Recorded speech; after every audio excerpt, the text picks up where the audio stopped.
Hello everyone, मेरा नाम शिवम त्रिवेदी है और आप देख रहे हैं ब्रेनवर्क्स। आज हम क्लास 12th फिजिक्स का लेक्चर नंबर 7 लेके आए। इसमें हम electric field due to dipole की स्टडी करेंगे। आगे बढ़ने से पहले चैनल को सब्सक्राइब कर लें, वीडियो को लाइक कर लें और आप बेल नोटिफिकेशन भी प्रेस कर दें for further updates. What do you mean by electric dipole? Electric dipole basically एक सिस्टम है consist of equal and opposite charges separated by small distance. Suppose मैंने एक चार्ज ले लिया प्लस क्यू, सेकेंड चार्ज ले लिया माइनस क्यू, और इनके बीच में कोई स्मॉल डिस्टेंस डी है। तो ये एक सिस्टम है डायपोल का, ये एक डायपोल है। डायपोल की स्टडी करना हमारे लिए क्यों जरूरी है? सारे मटेरियल जो भी यूनिवर्स में है, मटेरियल किससे बने हुए हैं? मॉलिक्यूल से। और मॉलिक्यूल्स किससे बने हुए हैं? डायपोल से। मॉलिक्यूल्स किससे बने हुए हैं? डायपोल से। कैसे मतलब? सपोज फॉर एग्जाम्पल मैं कुछ एक आध एग्जाम्पल देता हूं, जैसे NaCl। NaCl में Na पॉजिटिव चार्ज बॉडी है, Cl नेगेटिव चार्ज बॉडी है, डायपोल हो गया। H2O मॉलिक्यूल्स O-2 और इससे दो H पॉजिटिव जुड़े हुए हैं, ये डायपोल सिस्टम है। O-2 से दो H प्लस आयंस अटैच्ड है, ये एक डायपोल हो गया। NaCl एक डायपोल हो गया। ऐसे पूरे यूनिवर्स में जितने भी मॉलिक्यूल्स हैं वो सब डायपोल हैं। और अगर आप डायपोल की स्टडी कर लो तो आप मॉलिक्यूल और मटेरियल का बिहेवियर देख सकते हो इन electric field and magnetic field. तो बेसिकली बिहेवियर को स्टडी करने के लिए हम मटेरियल या मॉलिक्यूल्स की स्टडी ना करके डायपोल की स्टडी कर लेते हैं। जैसा डायपोल बिहेव करेगा वैसे ही मॉलिक्यूल्स, एंड जैसे मॉलिक्यूल बिहेव करेंगे वैसे ही मटेरियल बिहेव कर रहा होगा। मोमेंट, ये क्या है? Dipole moment of an electric dipole is a vector whose magnitude is either the charge times the separation between opposite charges and the direction is along the dipole axis from negative charge to positive charge। मैंने एक minus Q charge और एक plus Q charge consider किया और इसके बीच में distance था let's say 2L। तो dipole moment denoted by P, और इसका डायरेक्शन हमेशा क्या होगा? Negative to positive. और मैग्नीट्यूड क्या होगा? Q times 2L। Q times 2L, इसका ऐसा ही यूनिट हो जाएगा कूलम्स मीटर। वेक्टर क्वांटिटी है, डायरेक्शन हमेशा negative charge to positive charge रहेगा। मैग्नीट्यूड Q टाइम्स 2L और डिस्टेंस बिटवीन देम। चलिए केस नंबर 1 कर रहे हैं, electric field at an axial point of a dipole. Dipole में दो कंडीशन के लिए अपन इलेक्ट्रिक फील्ड निकाल सकते हैं। ये केस नंबर 1 है, इसमें हम अलोंग एक्सियल पॉइंट ले रहे हैं। मैंने एक डायपोल कंसीडर किया consist minus Q charge and plus Q charge separated by 2A distance. और इसी डायपोल से R डिस्टेंस पे मैं एक पॉइंट कंसीडर करा P, और इधर पे मैं इलेक्ट्रिक फील्ड निकालूंगा ड्यू टू डायपोल। सबसे पहले अगर मैं दोनों चार्जेस के बीच में डिस्टेंस देख लूं, दोनों चार्जेस से पॉइंट के बीच में डिस्टेंस देख लूं, तो डायपोल की लेंथ है 2A। दैट मींस डायपोल को मैं ब्रेक कर सकता हूं A into M। O is a mid point of dipole. तो मेरे को समझ में आ रहा है, अगर मैं इन पॉइंट्स को नेमिंग कर दूं, इस पॉइंट को मैं A बोल देता हूं, पॉजिटिव चार्ज के पॉइंट को मैं B बोल देता हूं, तो मैं आराम से ये कंक्लूड कर सकता हूं कि A plus R and BP A R minus A। चलिए इलेक्ट्रिक फील्ड लिखते हैं। Electric field due to positive charge plus Q, E plus Q क्या लिख जाएगा? KQ upon distance BP square. अगर मैं वैल्यू पुट करता हूं तो यह हो जाएगा plus Q is equals to KQ upon R minus A the whole square. Second देखते हैं, electric field due to negative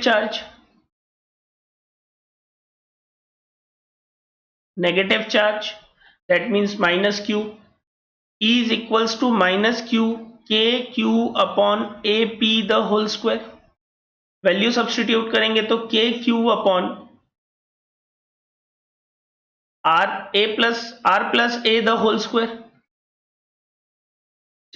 direction अगर मैं कंसीडर करूं तो इसका डायरेक्शन क्या होगा, ये अलोंग बीपी ट्रेवल कर रहा है, repulsive nature, away from the charge travel कर रही होगी इलेक्ट्रिक फील्ड, और ये क्या होगा, ये अलोंग पी ए होगा। अगर मेरे को नेट इलेक्ट्रिक फील्ड निकालनी है तो मैं क्या करूंगा, फॉर नेट इलेक्ट्रिक फील्ड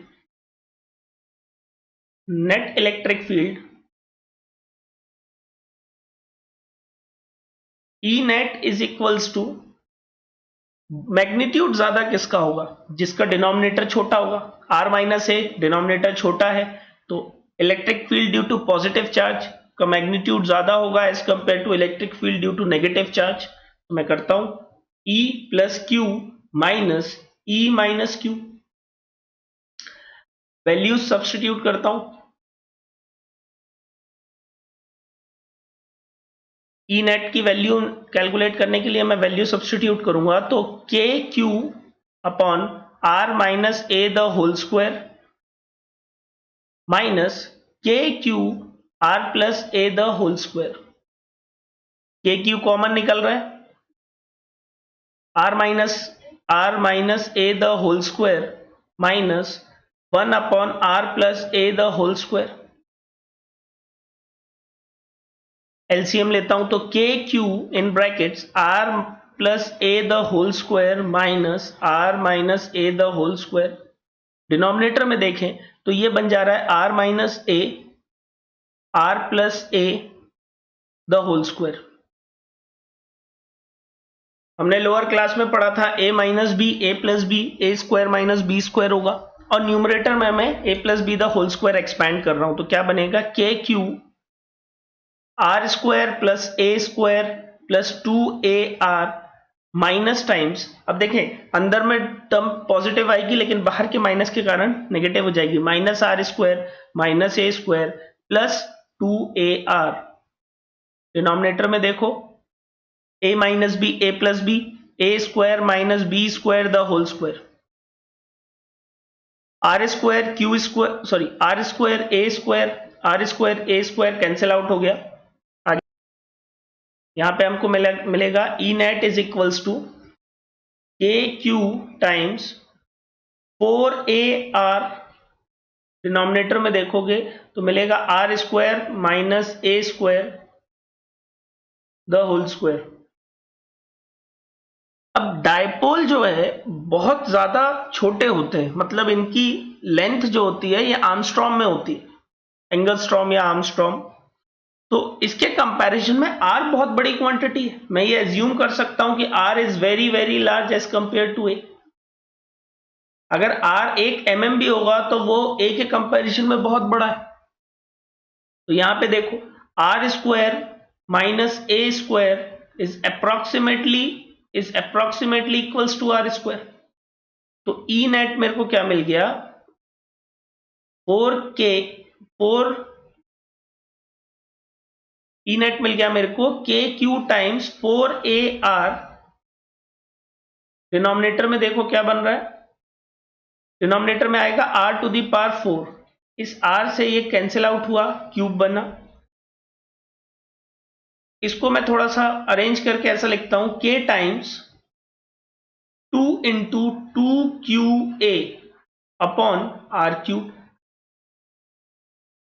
इसको ई नेट यहां से मेरे को फाइनल एक्सप्रेशन क्या मिल जाएगा, ध्यान से देखो तो ये 2qa क्या ये डायपोल मोमेंट, अगर ये डायपोल मोमेंट है तो मैं लिखूंगा E net is equals to k times twice of p upon are cube, twice of p upon are cube, ये आपका electric field due to axial condition है, electric field due to axial condition. मेरे को पता है कि p vector का direction है, p कहां ट्रेवल करता है, नेगेटिव से पॉजिटिव, तो इसी इक्वेशन को अगर मैं वेक्टर फॉर्म में लिखूं e एक्सियल, तो ये बन जाएगा 2k p vector upon are cube. Very important, very important, ये बोर्ड एग्जाम्स के लिए बहुत इंपॉर्टेंट है। सीबीएसई बोर्ड्स में रिपीट पे आ चुका है ये क्वेश्चन। चलिए, electric field at an equatorial point of a dipole, ये बहुत इंपॉर्टेंट है भाई, बोर्ड एग्जाम्स में ये आ सकता है, काफी इंपॉर्टेंट क्वेश्चन है। इक्वेटोरियल पॉइंट का मतलब क्या है? Point lies on the perpendicular bisector. Suppose ये आ गया माइनस नेगेटिव चार्ज, ये आ गया पॉजिटिव चार्ज, डाइपोल फॉर्म कर लिया ऑफ लेंथ 2a।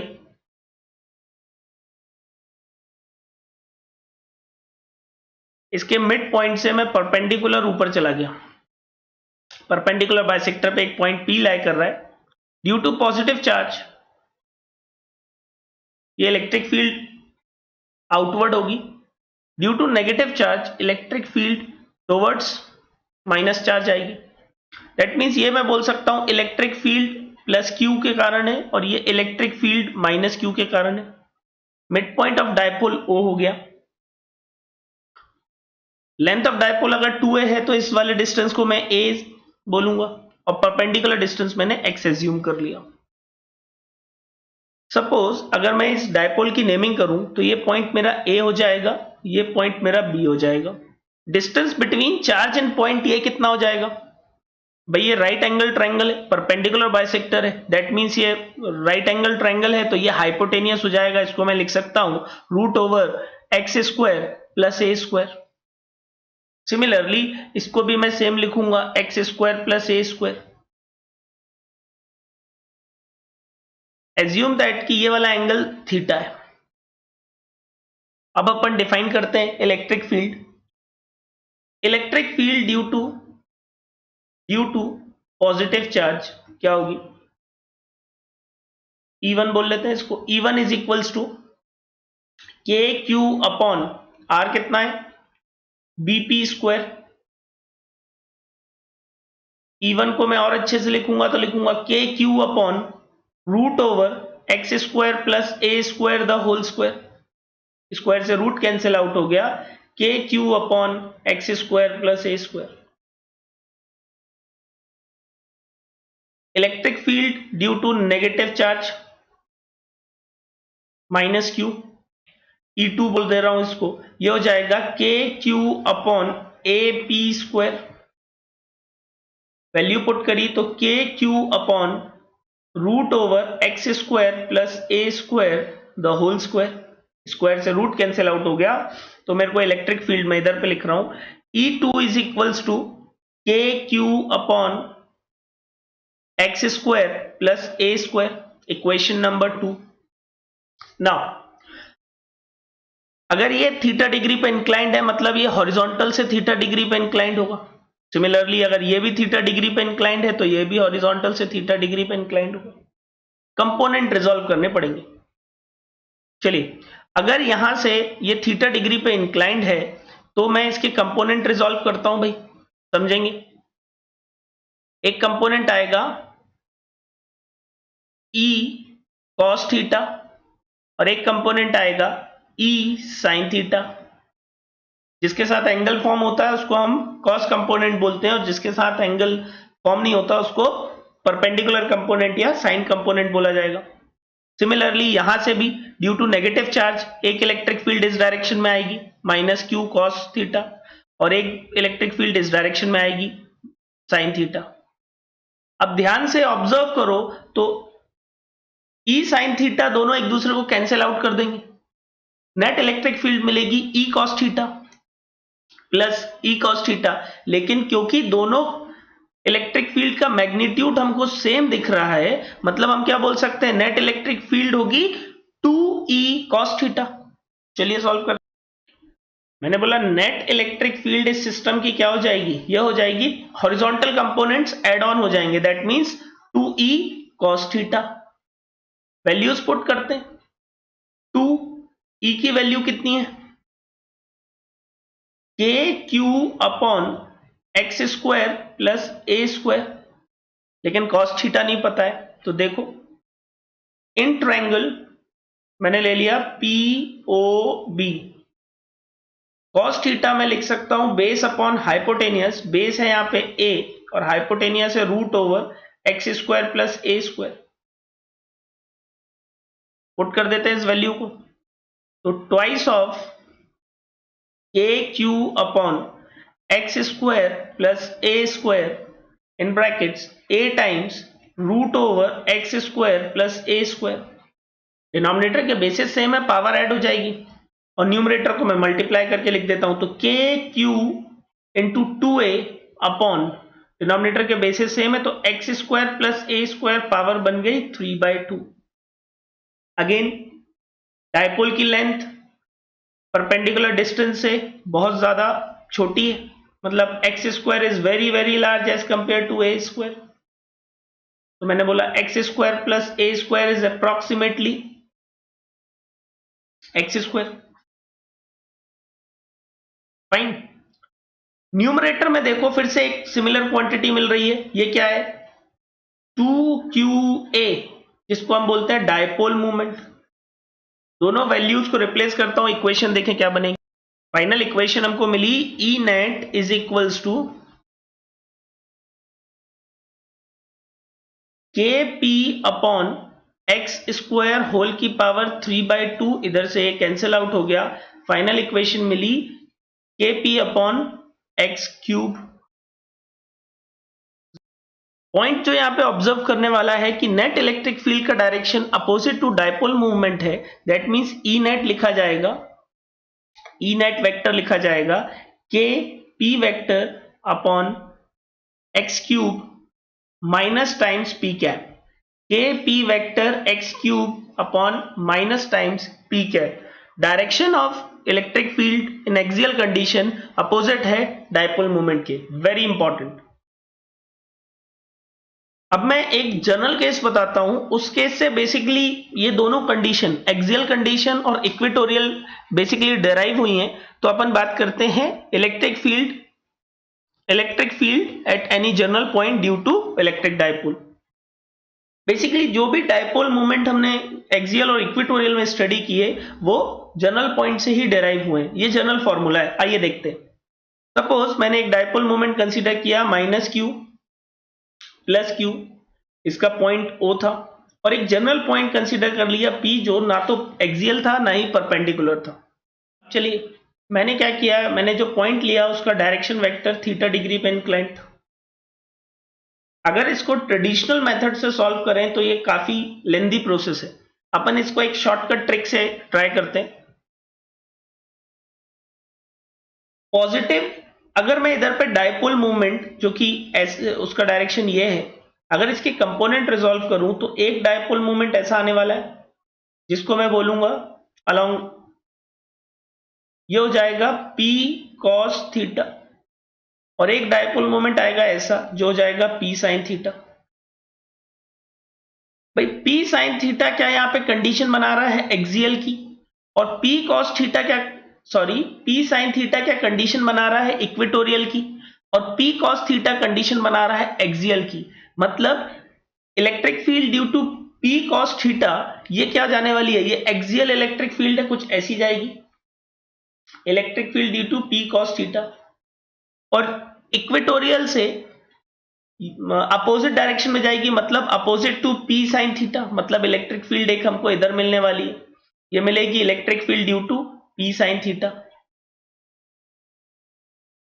और इनका रिजल्टेंट हमने अभी तक काफी फेमिलियर हो गए कि भाई दो वेक्टर क्वांटिटीज एंगल पे मूव कर रही हो तो इनका डायरेक्शन क्या होगा, डायगोनली जाएगा, मतलब ये होगा E net.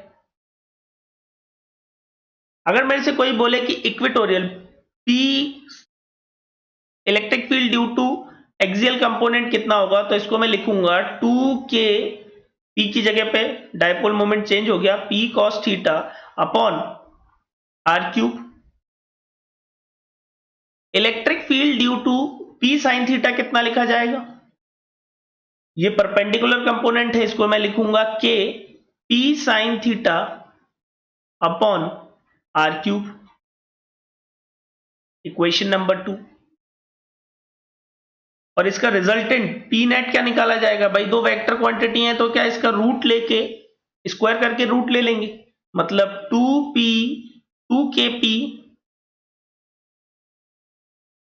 2kp cos theta upon r cube the whole square plus kp sin theta r cube the whole square। भाई कॉमन क्या क्या निकल जा रहा है? कॉमन निकल जा रहा है kp r क्यूब, रूट के बाहर कॉमन निकल गया। अंदर देखते हैं, यहां पे बचेगा 4 cos स्क्वायर थीटा और यहां पे बचेगा sin स्क्वायर थीटा। मैं साइन थीटा को लिख दूं, साइन स्क्वायर थीटा को मैंने लिख दिया 1 माइनस कॉस स्क्वायर थीटा, तो E net become K P upon are cube root under 4 cos square theta plus 1 minus cos square theta, और इसको मैं लिखूंगा K P upon are cube root under 1 minus 1 plus 3 cos square theta. That means E net is equals to kp r cube root over 1 plus 3 cos square theta। ध्यान से देखो, अगर मेरे को एक्सियल कंडीशन के लिए इलेक्ट्रिक फील्ड बतानी है तो मैं थीटा 0 रख दूंगा। भाई थीटा 0 रख दूंगा तो एक्सप्रेशन क्या बन जाएगा? अगर मैं थीटा 0 रख देता हूं तो इलेक्ट्रिक फील्ड क्या बन जा रही है? K P R cube root under 1 plus 4 cos 0 1 होता है, कॉस 0 डिग्री 1 होता है, सॉरी 1 प्लस 3, तो यहां से हमको मिलेगा 2 के पी अपॉन आर क्यूब। देखो ये एक्सियल की कंडीशन के लिए आ गया। सेम ऐसे ही अगर आप कॉस थीटा को 90 डिग्री रख दोगे इक्वेटोरियल में तो आपको क्या मिलेगा result? K P upon are cube. मतलब बेसिकली अगर आपको ये फॉर्मूला याद रह गया तो आपको electric field due to dipole में कोई दिक्कत नहीं होने वाली। Electric field due to dipole में कोई भी दिक्कत नहीं होने वाली है। थोड़ा सा डायरेक्शन और निकाल लेते हैं। चलिए डायरेक्शन देखते हैं। अगर सपोज मैं बोल दूं कि यहां से रिजल्टेंट का इंक्लिनेशन लेट्स से बीटा है, सपोज मैंने बोला रिजल्टेंट का इंक्लिनेशन बीटा है और मैंने लिखा tan बीटा, तो ये क्या हो जाएगा भाई? tan बीटा हो जाएगा परपेंडिकुलर है EP sin थीटा, और बेस कितना बनेगा? बेस बनेगा EP cos थीटा। इनकी वैल्यूज याद है अपन को, ये बन जाएगा KP sin theta upon are cube, और डिनोमिनेटर में ये कितना आ जाएगा? आ जाएगा 2kp cos theta upon are cube. kp से kp कैंसिल आउट हो गया, आर क्यूब से आर क्यूब कैंसिल आउट हो गया, बच क्या गया? Sine theta upon cos theta को क्या हम लिख सकते हैं? tan थीटा, और नीचे में आ जाएगा 2। ये बन गया आपका tan बीटा। मतलब ये रिजल्टेंट का डायरेक्शन। क्या ये हमारा बन गया रिजल्टेंट का डायरेक्शन? लेकिन अगर कोई आपसे पूछे कि नहीं हॉरिजॉन्टल से डायरेक्शन बताओ, तो हॉरिजॉन्टल से डायरेक्शन क्या हो जाएगा? हॉरिजॉन्टल ये है, इधर पे एंगल थीटा था, मतलब हॉरिजॉन्टल एक्सिस से डायरेक्शन अगर लिखना हो, direction with respect to horizontal या विथ रिस्पेक्ट टू